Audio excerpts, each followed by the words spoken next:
So really, what's the big idea with all this data and column graphs and picture graphs? Well, some questions can be answered by collecting and then analysing data. And the question to be answered determines the data that needs to be collected and how best to collect it. So what we've been looking at is tables, column graphs and picture graphs and tallying in a table.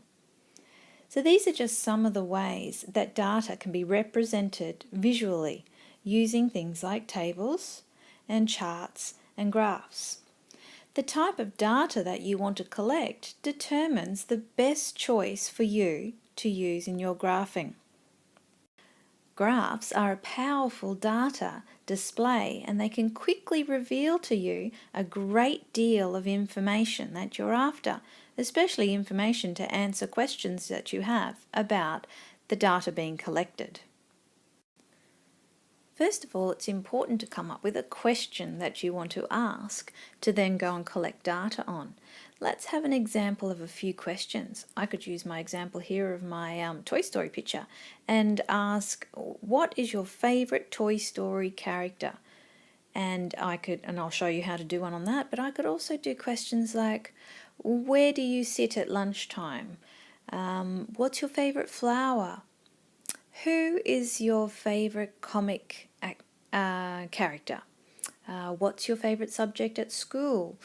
How many people have been to Disneyland, Disney World and Dream World? Questions like that are fun to ask your peers, the students around you and your teachers and your parents, and then put that information into a graph.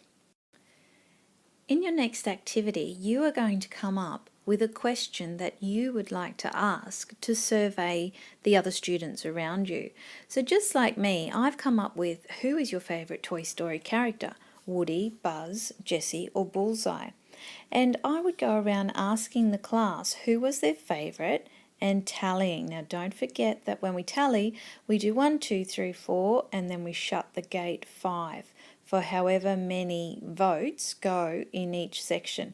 I'm making this one up right now to show you, but you'll go around and actually ask people, who is your favourite Toy Story character? Woody, Buzz, Jessie or Bullseye? And then we know that one lot of tallies is 5, so Woody just got 5, and Buzz got 10, and Jessie got 3, and Bullseye got 1. Now I need to ask the question of what's going to be the best way to show this data. Is it going to be in a picture graph or is it going to be in a column graph? Or I could actually do both. So here I could record my results in a column graph. Now I remember that Woody had 5 votes. So for 5 I need to go in between the answer 4 and 6. Because 5 is an odd number, and I could shade in that box there. Now I remember that Buzz had 10 votes, so I could colour in up to the number 10 for Buzz and colour that column in. And Jessie had 3 votes and Bullseye only had 1. So there I've just drawn a quick column graph on my results from my favourite Toy Story characters.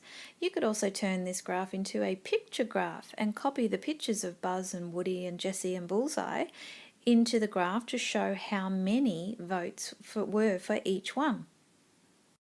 So now I have collected my data using a table and tally marks, and now I've also represented my data using a column graph, or I could use a picture graph. Now it's time to do some reasoning with my graph and ask myself some questions.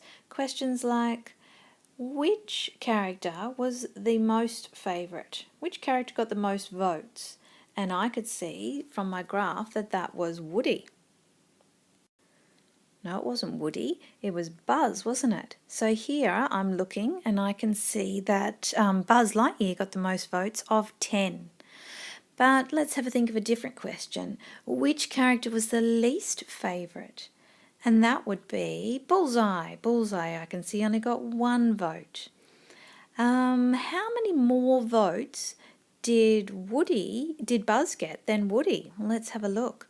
Woody got 5 votes and Buzz got 10 votes. So there's a difference of 5. So Buzz Lightyear got 5 more votes than Woody did.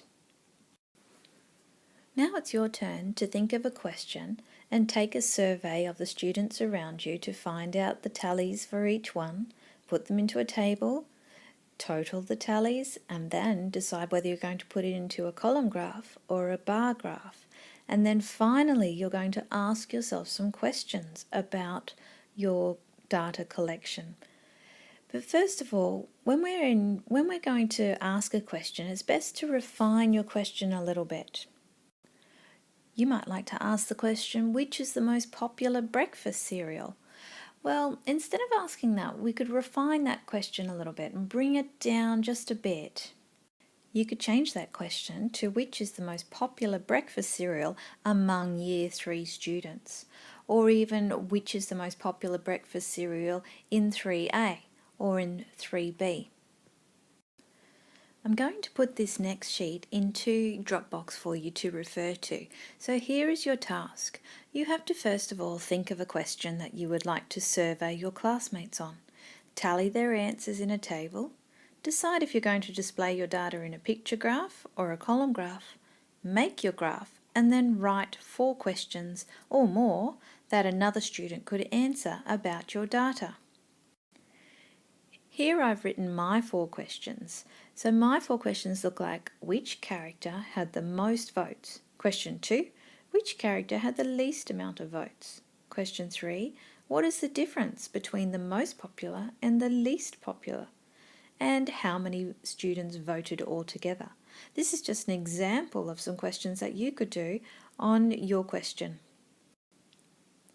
You may do this activity in Educreations or into your maths book. So have a look for this pink picture in the Learning Wave, and I'll also put it in Dropbox to help you remember what steps you have to do next. I hope you have lots of fun thinking of your questions and surveying your classmates, and most of all putting the information into a table to display into a picture graph or a column graph. Don't forget to write your 4 questions. Have fun!